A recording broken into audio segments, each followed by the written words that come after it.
എല്ലാവർക്കും happy Christmas.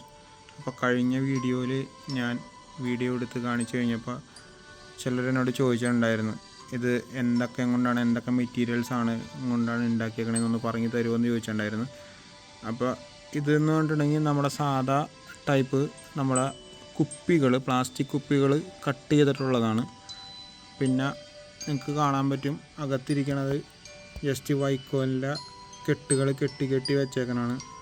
പിന്നെ ആ നേരെ കാണുന്നത് വുഡ് ബാർക്കാണ്, അതിൻ്റെ പുറന്തോലാണത്.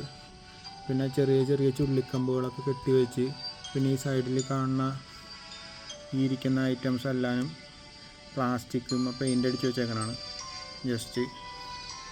പിന്നെ ഇവിടെ ഈ സൈഡിലുള്ളതെല്ലാനും ഈ പറഞ്ഞ പോലെ ജസ്റ്റ് വൈക്കോലുകളാണ്. പിന്നെ ഇതിൻ്റെ റൂഫ് നമ്മൾ ചെയ്തേക്കണമെന്ന് പറഞ്ഞിട്ടുണ്ടെങ്കിൽ ബാർക്കാണ്, ബാർക്ക് മൈദയിൽ ഒട്ടിച്ചേക്കണതാണ്. അതുമ്മ നമ്മൾ ലോണിൻ്റെ ഗ്രാസ്, കട്ട് ചെയ്ത ഗ്രാസ്, ഉണക്ക ഗ്രാസ് ഇട്ടേക്കണതാണ്. പിന്നെ ഈ വീടുകളെല്ലാനും ബോക്സ് മൈദ ഒട്ടിച്ചിട്ട് അതുമ്മ നമ്മൾ പേപ്പർ ചെയ്തേക്കണതാണ്, എന്നിട്ട് വരച്ചേക്കണതാണ്. പിന്നെ ഈ കാണുന്ന പുല്ലെന്ന് പറഞ്ഞിട്ടുണ്ടെങ്കിൽ നമ്മുടെ ലോണിലുള്ള ഗ്രാസ്, അത് ഉണങ്ങിയ ഗ്രാസ് കട്ട് ചെയ്തിട്ട് അത് നമ്മൾ എടുത്തേക്കുന്നതാണ്. പിന്നെ ഇതിന് നമുക്ക് കോസ്റ്റ് എന്ന് പറഞ്ഞിട്ടുണ്ടെങ്കിൽ കോസ്റ്റായിട്ടൊന്നും വന്നിട്ടില്ല.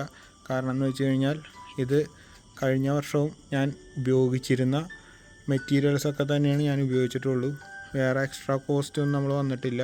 ഒരു 2 years മുമ്പ് നമ്മൾ രൂപങ്ങളെല്ലാം രണ്ടാമത് വാങ്ങിച്ചിരുന്നു. വേറെ കോസ്റ്റൊന്നുമില്ല. നമുക്ക് ആ മൈദ ഓരോ സാധനങ്ങൾ തന്നെ വെച്ചിട്ട് അതിൻ്റെ മുകളിൽ പേപ്പർ ഒട്ടിച്ച് മൈദ വെച്ചാണ് നമ്മൾ ഈ ആകൃതികളും ഇങ്ങനെയുള്ള രൂപങ്ങളൊക്കെ ഉണ്ടാക്കിയെടുത്തേക്കണത്. ഈ ഒരു ഷേപ്പെല്ലാം നമ്മൾ ഉണ്ടാക്കിയെടുത്തേക്കണത്. അതിലെവിടേക്കാണ് ലൈറ്റ് കൊടുക്കേണ്ടതെന്നും ഇതൊക്കെ നമ്മൾ നേരത്തെ പ്ലാൻ ചെയ്തിട്ടുണ്ടായിരുന്നു. അങ്ങനെയാണ് നമ്മൾ ചെയ്തേക്കണത്. ബാക്കി എല്ലാവരും നമ്മളത് പെയിൻ്റ് അടിച്ച് ചെയ്തേക്കണതാണ്. വേറെ കോസ്റ്റായിട്ട് നമുക്കൊന്നും വന്നിട്ടില്ല. നമ്മൾ പിന്നെ കുറച്ചും കൂടി പഴയ ഒരു നമ്മുടെ യേശു ക്രിസ്തുവിൻ്റെ ആ ഒരു കാലിത്തൊഴുത്തിനെ അനുസ്മരിപ്പിക്കാൻ വേണ്ടിയാണ്, കുറച്ചും കൂടി അതിലേക്ക് ജീവൻ കിട്ടാൻ വേണ്ടിയാണ് നമ്മളിങ്ങനെ ചെയ്തേക്കണത്.